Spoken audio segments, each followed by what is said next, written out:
Oakley Dokley. Another little video here, and we're starting a trucking company series of videos that's kind of transpired. This one is it for you? Should you do it? Are you sitting there watching these YouTube videos? You seeing trucks going across the highway and thinking, man, I'd love to be doing that. And you spend your life thinking about that, where you might want to be doing it. And then you pine after it and you think about it and it becomes what you want to do without really knowing the reality of it. So, is it for you? Here's the question. If it's not for you, it'd be good to find out now. Then you can stop watching these videos and just kind of think it's nice without actually being actively pining to do the thing. So this is my little kind of criteria to determine a little bit whether it's for you. And some of these things are at different levels in the trucking game. Driver, owner, operator, company owner. Okay, so when we watch these videos on YouTube, movies, there's the old Smokey and the Bandit. We've all seen it a million times. You know, they're banging along there, flat out, sunshine, great weather. You got your dog with you, or your wife's with you, and you're just hand on the wheel, flying across the country. The sun's out, your best song is always on the radio, it's always good weather, your sunglasses are on, you're cruising, you're always on an $8,000 load to Florida, you're making money like, there's nowhere to put your money. You need another trailer to drag along because you're so rich for having all the money from this great trucking gig. So, is that reality? No, but some of it can be. I'll tell you that. I have had moments in trucking when I've driven across America and thought, oh my goodness, I cannot believe that a guy that went to doing high school at the time, wasn't even an academy, went there from a mining place, and I'm driving through Dallas thinking, holy crap, this is where the TV show was from. I've been at South Fork Ranch. I've stopped in Memphis at Elvis's place. I've seen Mount Rushmore. I've seen the Twin Towers in New York before they were demolished. I've seen things. I've seen alligators walking across the road. These are things that I wouldn't see driving a bus from Dunmelliton to Ayr. That's a fact. But yeah, I've had some great moments. Yes, I've been driving along when Oasis has been coming out, my CD player, and I'm sitting at 80 mile an hour going across a part of the country thinking this is fantastic. Great moments. Great moments. Don't mistake that. I've had loads where I've made freaking amazing money. I've had loads go from California, 15 stops on them, round about Dallas and down to Houston, paid me 10 grand. Great money. But is that every day? No, it's nowhere near it. Reality is a lot different from that. Reality is that, so you've got this truck and you think you're going to be cruising across the highway all the time. Well, guess what? If it's a refrigerated unit you're paying, and that's really, in my opinion, for me, that's the best, because one, you don't have to throw the tarps over it. And on a day like this, it's bucketing down the day, wet. Who wants to get their overalls on, waterproofs, and start throwing tarps in the wind and the rain? And no, not for me. Back it up to the dock, let somebody put it in, and I'll get out and shut the door. Dry van, the rates I know that is good in some places. You know, you can always get out with a reefer usually.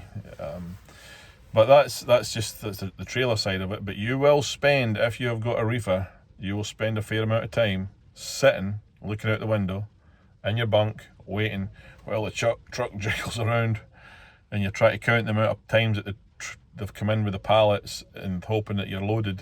It can take a long time to get loaded some days, hours, many hours. And then you go to get unloaded. And for some reason, they always unload you. They don't always.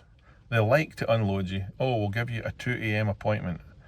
You know, I'll give you a 4 a.m. appointment. And then, so if you get there the night before, you get in, you think you're doing great, your appointment's at 6 in the morning, it takes them till, and you're in the dock. If you get there at 2 and you're in the dock, and then by the time you get unloaded, you've had your reset during the night, and then you go and get reloaded somewhere else, and that takes a good few hours, and by the time you get reloaded, it's 3 in the afternoon.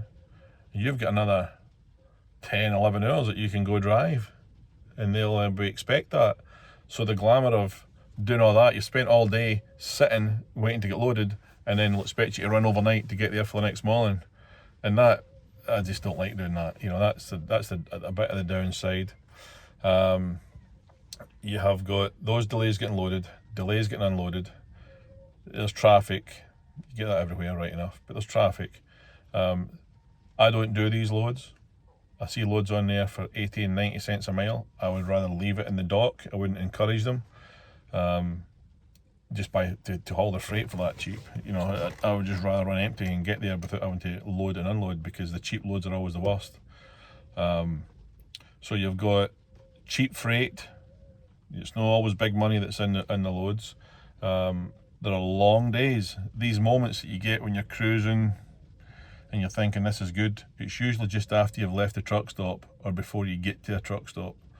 There are moments going across country, certainly with the advent of good cheap cell phones now and YouTube and all that stuff, it's better because you get some communication with the outside world. But going across Nebraska in years gone by, the CB was it. Going across Wyoming, it seemed like the only music channel you could get in the radio was classic FM. I think they can get classic FM in the moon, but now with the new technology, you've got entertainment as you go. But I can tell you there are some long days that truck drivers are a different type of breed. If you're doing it right and you're trying and you're making money at it, if you're making money at it, you're an exceptional person. That sounds like an arrogant thing to say, but not many people would put in the hours. There are hours that because you're only allowed to work a certain amount of hours on your tacho, on your logbook, that's not what you're doing. The reality is that you'll be doing things on your break. You'll be doing things, you'll be looking for loads, you'll be, there's just a lot. You'll be checking on your truck, you'll be doing little repairs to your truck. You're really a 24/7, 24 hours, 7 day a week employee or self-employee. I don't know if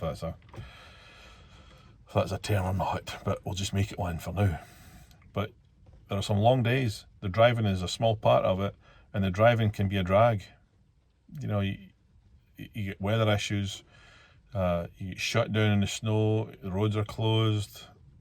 It is not all what you see in the telly and what you see on some YouTube videos where people just put the good bits on there, and it's certainly not what you see in the movies. Smoking a Bandit, that's long gone, all that type of running. But yeah, let me see what else we got. Another thing is that's the upside and the downside.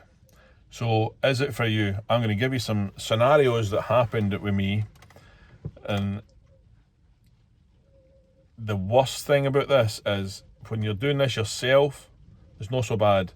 When you've got somebody else doing it for you and you're in the other end of the phone dealing with somebody else's mess up, that should make you determine whether you want to have one truck or more. One truck, the big plus one truck is you've only got yourself to worry about. You're only as good as you're going to be. You're only as bad as you're going to be. So you can go get your truck, start running.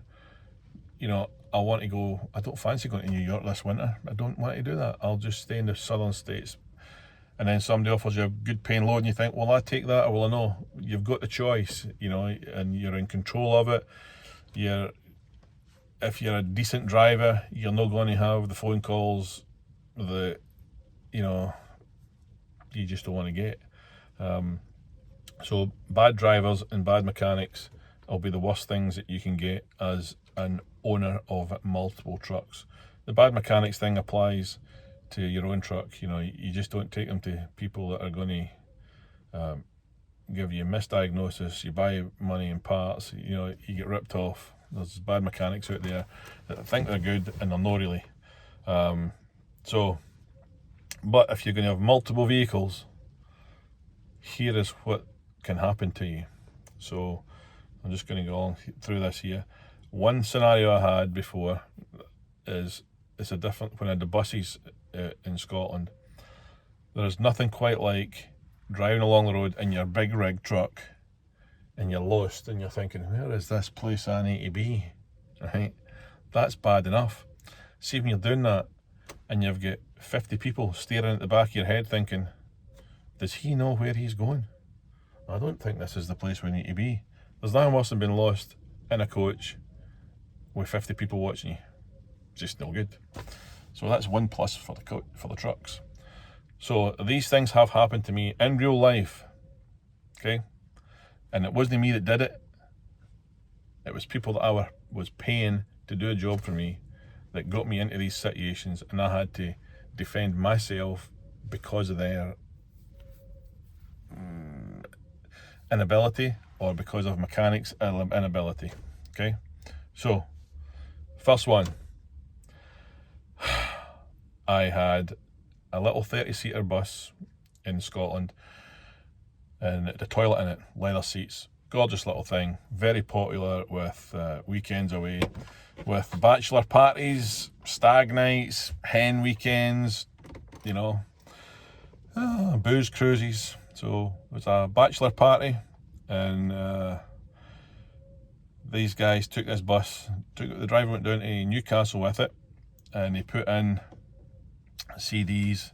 The CD player and the video player is the CD player and the DVD player is the same slot, and there's an on button for the PA system to put it through, and normally you just switch that on and the radio would come on and play it. So the guys are way down there, and the way back up, one of them decides, hey, let's get an adult video and put it in the DVD player.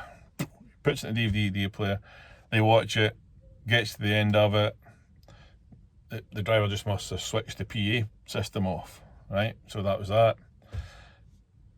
Now, I just own the bus, sent them away with it, they've booked it, they've paid it, the driver's done it, and he comes back, cleans the bus out, gets it all ready.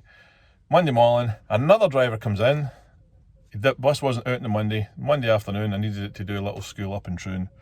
Lo and behold, they're sitting at the school, and one of the kids said, driver, can you put the radio on? The driver said, aye, okay son, pushes the PA button, and up pops the screen for the video. Wasn't playing anything, just the screen, and the little boy says to the driver, there's a naughty lady on the thing. And I thought, and the driver looks at it and goes, oh geez, switched it off. And lo and behold, it becomes a steward's inquiry, obviously. Just my luck, the man who was the father of that child was a news reporter for the News of the World. Yay! So that made the news, just a big circle of some naked lady with an arrow to a TV from a bus, it wasn't mine, and then a picture of my bus, and then a big story. Great. That's an issue. Nothing to do with me, but I had to answer for that. Another issue I had, phone call from a driver coming up from Alton Towers. We just bought this bus off of an extremely reputable operator. Beautiful double-decker coach, 71-seater at the time, really lovely bit of kit, immaculate, and we sent that to Alton Towers with a load of kids on it, and it was coming up the road, and it started to lose power. I only had it 2 months, and the driver called me up and said, hey, this is losing power, what will I do? And he was coming up, and I said, well, if it's going up, get out, check all your vitals things, check the engine, check the oil, check, just see there's nothing untoward there, reset all the codes on it, and then come on up the road, and I'll start heading down with this one, and arrange to meet him at Gretna Services, which is kind of the halfway point. So I had an extra decker at the time, I jumped into it, battered it down the road. We got to Gretna, he had been to Gretna, and I got there as he was about ready to leave. So I checked it all out, everything was fine. There was 65 kids in there and teachers, and they've all got their shoes off, their jackets off, you know, everything's all about the place, as happens in a long trip. And I checked everything on it, and I said, how's it run? He says, it's all right, it's fine, it's mainly flat on the way up the road, just a couple of climbs. But so I said, I'll tell you what then, why don't you head on out with that, I'll go in here, quick pee, and I'll follow you up the road rather than disturb everybody. If it's going to get up the road, let's do that. Oh my goodness, what a mistake. Heading up the road, thinking that's good, I haven't seen him. I got about up to Abingdon, and I could see this cloud of smoke, and I thought, oh, that's no good. Somebody's got a bonfire going. And I kind of came around this kind of chicane part, and up I could see it was Madoka on fire. I thought, oh dear, here we go. Pulled up behind him, and the driver came running up and said, hey, I've used my fire extinguisher, can I use yours? And by this time the flames are coming up around the side of this £85,000 double decker that I just bought. And I said, no, just, the kids are off. He did really well, the driver, Stevie, credit to him. He got them all off the way to a fence, and I said, I'll pull up front and get all the kids in this, and you take it away, and I'll just wait here with the bus till the fire engine comes. And I stood there, don't mind telling you, after he left, and this was just at the advent of mobile phones with cameras on them that kids could film it. That was a YouTube moment. Thank goodness it wasn't as prolific as it is now. That would have been very embarrassing. But nobody was hurt, nobody was injured. But again, makes the papers. No fault of mine. Vehicle was maintained, come from it had been meticulously maintained, and everything done to it. Went fire, and I stood and watched that thing burn all the way to the ground.